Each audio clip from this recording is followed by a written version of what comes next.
Warahmatullahi wabarakatuh. Selamat sore sahabat Al Channel, cangcing ya babe dimanapun berada.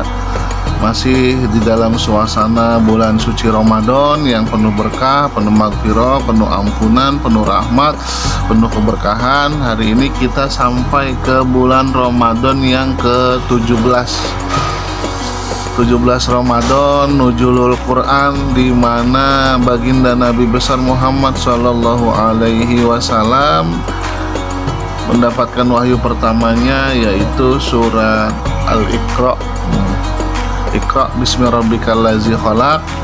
Ya, Nabi mendapatkan wahyu pertamanya untuk bacalah. Sementara saat itu adalah baginda Nabi itu kita sebutkan ummi. Ummi itu jangan salah paham, bukan berarti bodoh, tapi tidak mengenal aksara.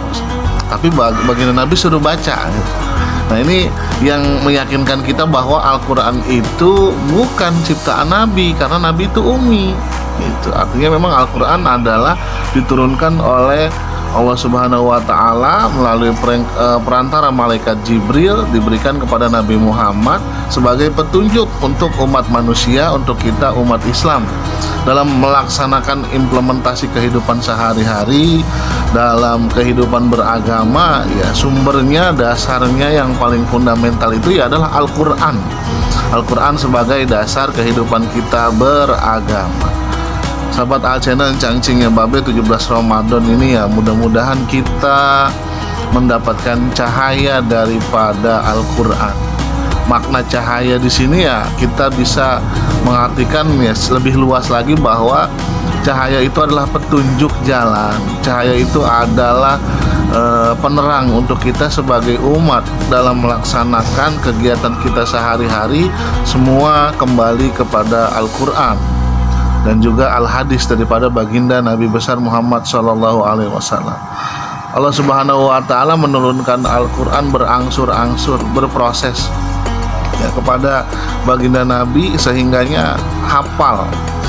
Ya, sahabat-sahabat juga pada hafal dengan Al-Quran. Kenapa? Karena berangsur-angsur, berproses. Itu adalah sebuah dalam hidup itu ya kita juga butuh yang namanya proses. Sebagai umat Nabi, sebagai hamba Allah Subhanahu wa Ta'ala, ketika kita membaca Al-Quran, berarti kita sedang meminta petunjuk kepada Allah, berarti kita sedang beribadah kepada Allah, berarti kita sedang mendekatkan diri taqarruban ilallah. Oleh karena itu, Habibie saja, almarhum profesor yang sangat saya banggakan, beliau itu kemana-mana selalu mengantongi Al-Quran di sakunya. Kenapa? Karena Al-Quran adalah petunjuk yang sangat luar biasa. Jadi mukjizat terbesar baginda Nabi Al-Quran. Semoga kita menjadi generasi Qurani yang selalu dirindukan oleh baginda Nabi besar Muhammad Sallallahu Alaihi Wasallam, dan kita mendapat syafaatnya di yaumil ujma. Selamat sore, selamat menantikan berbuka puasa. Assalamualaikum warahmatullahi wabarakatuh.